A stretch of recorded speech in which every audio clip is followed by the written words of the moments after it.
New ইয়র্কের বিকাশ Khanna restaurant জুনুনে আমরা চলে গেছিলাম 31st বার্থডে সেলিব্রেট করতে আমার।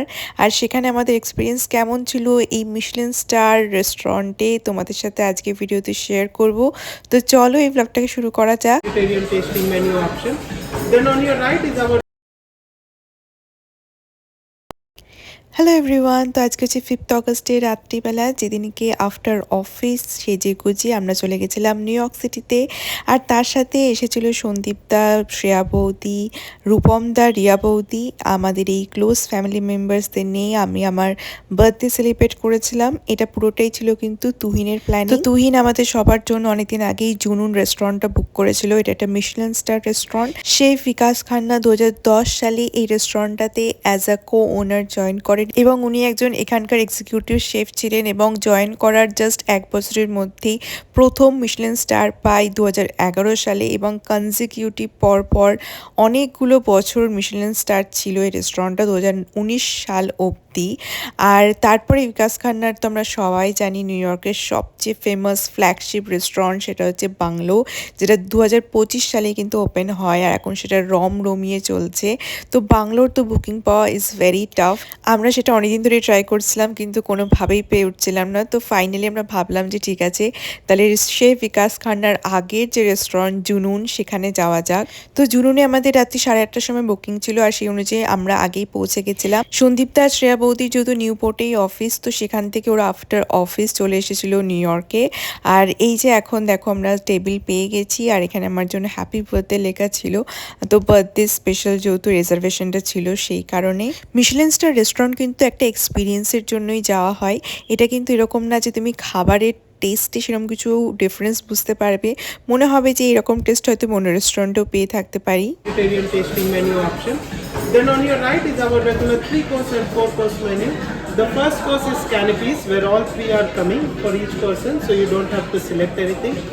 Second course is a small plate. Individually, you can pick your own small plate. Then on the next page, please. Third course is the main course. You can pick your own main course with choice of your bread, which is on your right hand side. And also with the main, there will be dal tadka, dal makhni, white rice and crispy potato will be served for the table. Fourth course is the dessert. So the only difference between 3 and 4 is the dessert. Okay. Thank you. এতক্ষণ ধরে ওরা just মেনুটাকে brief করে গেল, আমাদের মাথায় তো literally প্রথমে কিছুই ঢুকলো না যে কি ওরা ব্রিফ করে গেছে। তো যাই হোক, প্রথমে আমরা শুরু করলাম একটা ড্রিঙ্ক দিয়ে। ড্রিঙ্কটা বেশ ভালোই ছিল। আমি একটা ককটেল নিয়েছিলাম, বাকিরা সবাই সবার পছন্দ মতো মকটেল নিয়েছিল।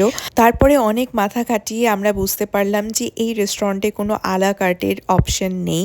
তো আমাদেরকে হয় ফুল কোর্স মিল নিতে হবে, নয় একটা টেস্টিং মেনুর কোর্সের মিল নিতে হবে। তো ব্যাপারটা সিম্পলি তোমাদের আমি বুঝিয়ে দিচ্ছি যে ফুল কোর্স মিলে ছিল কিন্তু 6 রকমের আইটেম, মানে ধরো মেন কোর্স থেকে দুটো অ্যাপাটাইজার আর দুটো ডেজার্ট তুমি নিতে পারবে আর সেটা পড়বে পার পারসন $100। আর একটা অপশন ছিল টেস্টিং মেনুর, যেটাতে ছিল 3 কোর্স মিল, মানে তুমি অ্যাপাটাইজার একটা নিতে পারবে, একটা মেন কোর্সে আর একটা ডেজার্টে। তো আমরা এরকমভাবে 3 কোর্সের মিল নিয়েছিলাম, প্রত্যেকে আলাদা আলাদা, যেটা আমাদের পড়েছিল পার পারসন $60।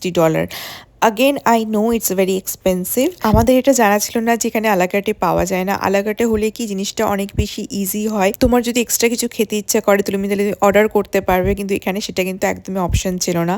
তো আমরা চুজ করেছিলাম এই টেস্টিং মেনুটা। টেস্টিং মেনুটাতেও কিন্তু কোয়ান্টিটি খুব একটা কম লাগেনি, এমনিতেও ইউএসএতে কোয়ান্টিটিটা অনেকটাই বেশি থাকে। তো আমরা নিজেদের পছন্দ মতো একটা স্টার্টার, একটা মেন কোর্সের আইটেম আর একটা ডেজার্টের আইটেম চুজ করেছিলাম, যে যার মতো করে চুজ করেছিল। আর তার সাথে ছিল রাইসের কোয়ান্টিটিটা খুবই কম ছিল। তবে এখানে যে কোনো মেন কোর্সের সাথেই কিন্তু রাইস বা ব্রেড ওরা কমপ্লিমেন্টারি দেয়, তো তোমাকে আলাদা করে এটা নিতে হয় না। আর ডেজার্টে ছিল এইরকম অপশন। আর বার্থডের জন্য বার্থডে স্পেশাল একটা ছোট্ট পেস্ট্রি দিয়েছিল, যেটা কাট করেছিলাম আমি ওখানে।